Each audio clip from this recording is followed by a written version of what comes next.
So right now I'm going to show you how to easily render out your stew poses with Mentalray so they have a ground shadow and they just look real nice.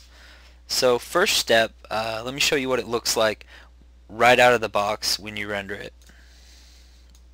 Not very good. You can't really see the definition of the shapes, and you can't really tell where it's touching with the ground plane. So overall, default render is pretty bad. You don't want to turn it in like that.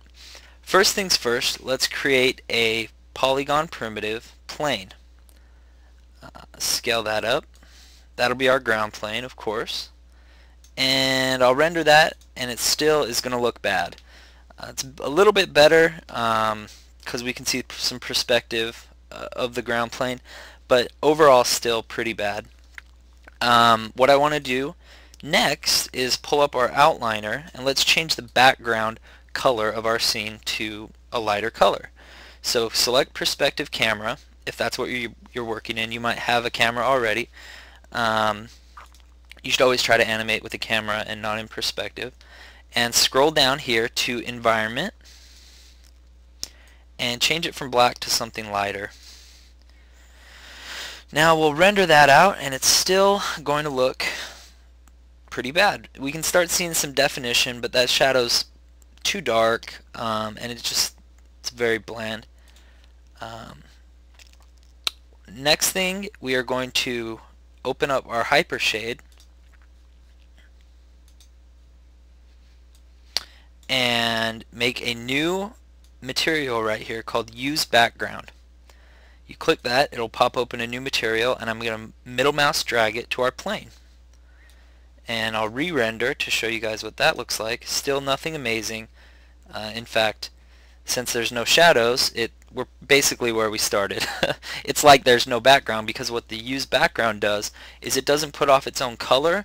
It inherits the color from the background, but it will cast shadows and things like that. So that's what we want it for. I do need to change one little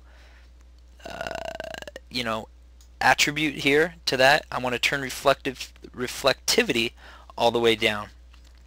And then the next step is our render settings window, rendering editor, render settings, and I'm going to switch this to Mentalray.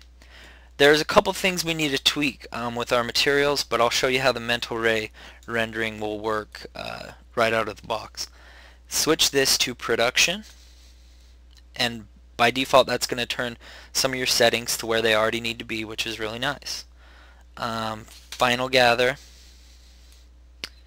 and then ray tracing, turn reflections down to 0. That's really all we need to do right now. And I'm going to render that out,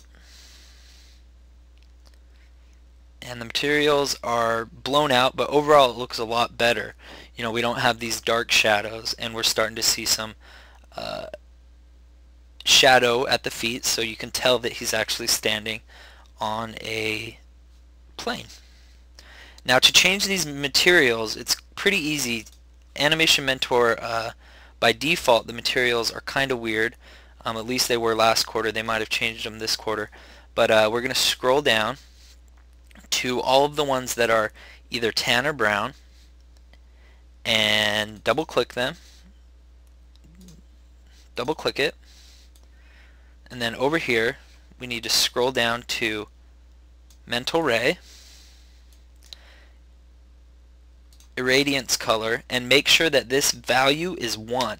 Some of them are 1, some of them are 3 point something, so I'm just going to click, see 3.142, and I just want to change that to 1, press enter.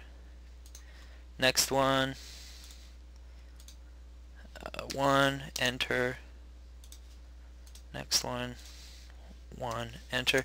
You really only have to worry about the brown and tan colors, and that one's 1. So now, having set that up, let's re-render, and there you go. That's a lot better.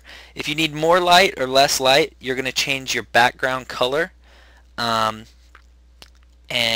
I'm running out of video time, so I think that's that. If you have any more questions, post them in the forum.